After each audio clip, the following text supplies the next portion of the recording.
I'm Doug Richardson, and this is photography the way I see it.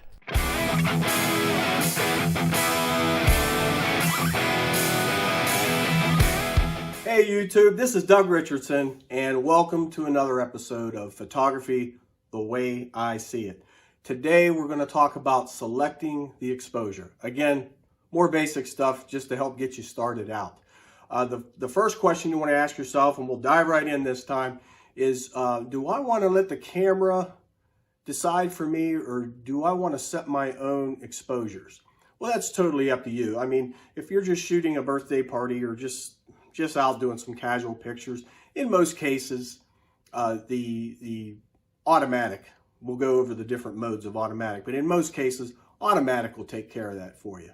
It's just you got to understand that if you're the one that wants to control the exposure because you're shooting action or depth of field is more important to you, which is more important? If neither one's more important, you're just out shooting, automatic will do just fine. Okay, but you got to learn to balance your shutter speed, as we talked about in the first episode, with the f-stop. So what I'm going to do is demonstrate here, and I'll probably put this picture that I have, this little diagram I put together. I may go ahead and put this on the screen so you can do a screen capture of it or however you want. But I'm going to show you here how the balancing works should you choose to do manual photography. Okay, this is something that a lot of people don't know, at least till after being in it for a while. But we'll get you a head start here. Okay, as we talked about before, these are the lens openings. These are the apertures. And I had told you before, you want to memorize these in order the way that they are. Okay. You know, also, and I never mentioned this last time, but it's also the same with the shutter speeds. There are more shutter speeds than these, but these are the most common. Okay, but photography is all about double or half.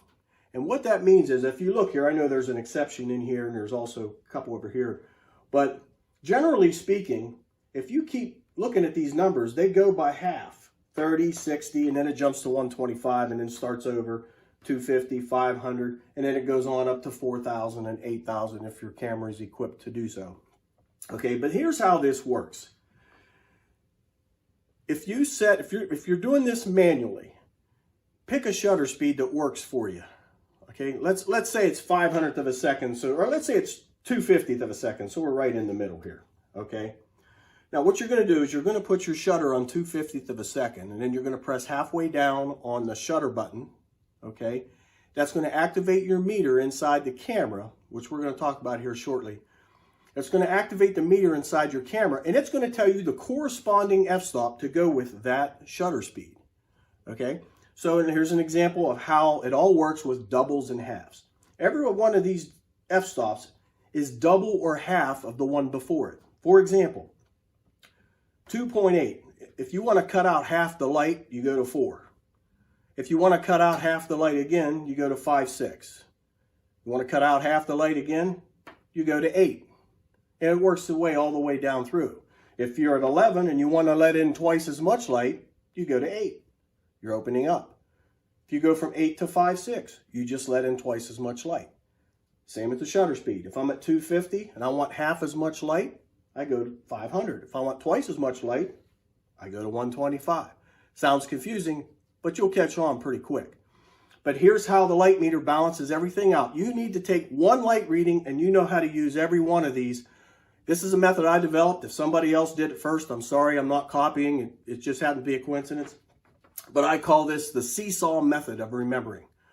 What do I mean by seesaw? Well, if you look at this pencil, like a seesaw, when one side goes down, the other side goes up. Okay, so let's take a light reading. We put the shutter on 250. The camera tells me, and I'm just making these up, at the ISO that I have set, if I choose a 250th of a second, let's just say that the light reading is 11 at 250. So 250 and f11 gives me a good exposure. That's my starting point. Okay, it'll always, usually it can be different, but this is a good starting point. So if I got 250 and f11, so there's my f11 and there's my 250, if I can make sure you can see this. Once I have that main exposure and the lighting doesn't change, if the lighting doesn't change, okay, I know how to use every one of these other f-stops by using the seesaw method. Here we go. So if I got 250 and f11, So let's say I want to use a faster shutter speed. Let's say I want to go to 500. Well, the seesaw, I can go to 508. That's exactly the same exposure. A little less depth of field, a little more stop action. I can also go to 1,000 at 5.6. Exactly the same exposure, but more stop action on this side, less depth of field on the other. And I can do that all the way up the scale. I can go 2,000 at 4. Okay, and yes, if 4,000 was on there, I could go 4,000 and 2.8. And then it works the other way. I can go 1/25th at f11. I'm losing action stoppage capability here, but I'm gaining depth of field. And I can go 60th at 16 and so forth. Now, let's say I go take a lunch break. When I left, it was 250 in f11, I think is what I said the first time. So let's say it's 250 to f11. So I go out and I take another light reading. It looks like it might start to rain. Clouds are some rolling in. Maybe it's no longer 250 at 11. Maybe it's 250 at 8 this time. Or let's say it's 5.6. So now it's 250 and 5.6. Well, I use the seesaw from there. Do I want to make sure I'm not getting motion in my pictures? Okay, so instead of 250 at 5.6, I'll go 504 or I'll go 1,000 at 2.8.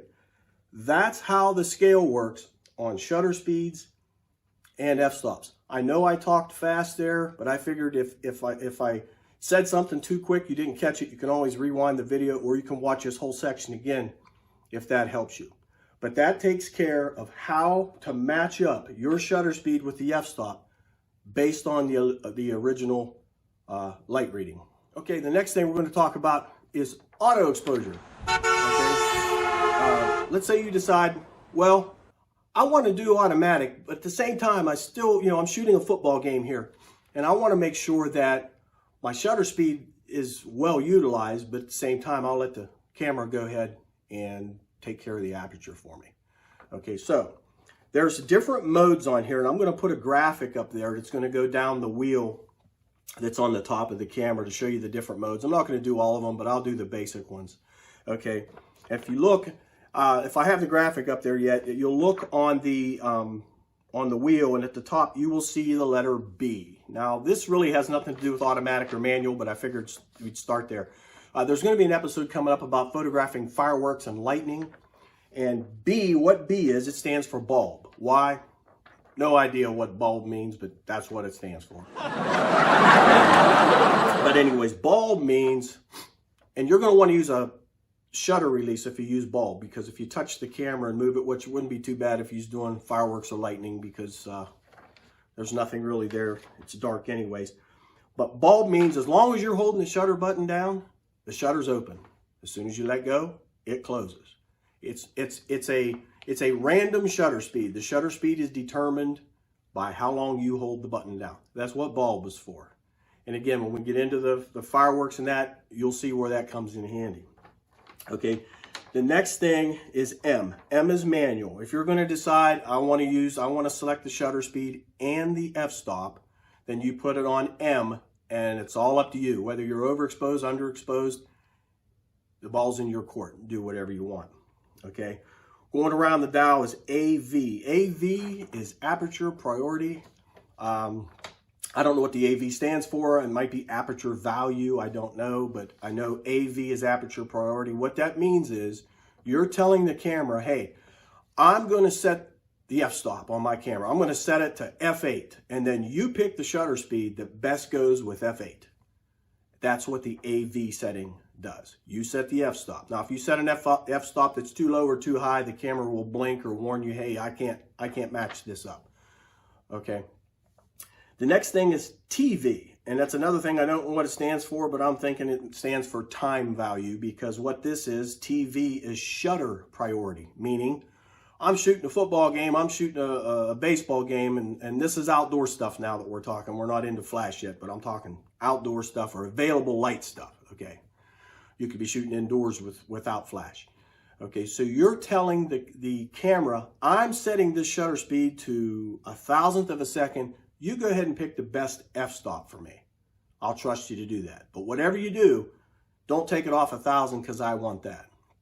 That gives you what they call shutter priority, as the other one is aperture takes priority. Okay, the next thing down the line is the P, or program. Then the program means if you set it on program, you are telling the camera, have at it. I'm just taking pictures. Pick a medium shutter speed, safe enough I'm not going to get blurred pictures from hand holding, and pick an f-stop that's it's reasonable for me to use. And it's going to choose the middle of the line of each and give you a nice picture, or so you hope. Okay, when you're in automatic, the camera can be fooled by different things in the pictures. If there's a lot of black stuff in the picture, a lot of white stuff in the picture, a lot of sky, a lot of snow, that can affect your exposure. Whereas if you're shooting in manual, you already got it set, but if you're shooting on automatic, it can fluctuate for you. Okay, and then if you go around, skip a couple spaces and go around, you'll see an arrow. If you set it on the arrow, you're telling the camera that you're using flash, and it knows that to use its synchronization speed, which on a lot of cameras now it's 250, some still 200. Back in the day, you was lucky to get better than 60th of a second. But technology has come along far enough that we're getting out of that. Okay, and but that's how that works. I know I talked fast, and I know that I got through it pretty quick, and I gave you a lot of information, but I'm figuring that you can always rewind the video, pause the video, and reflect on what I just said, or take a few notes, or whatever you want to do. And but I hope that helped you out. And there's a couple of things, a couple of the graphics I threw up there to help you out, to help you get through that. I hope that was helpful. But the next episode, it's going to be focusing. It's going to be based on focusing. Should I use one shot? Should I use servo? What's the difference between the two? And that'll be coming up as soon as I can get that one made. It might be next week, might be the week after, but I'll be working on that. And thanks again for joining me, and we'll see you on the next episode.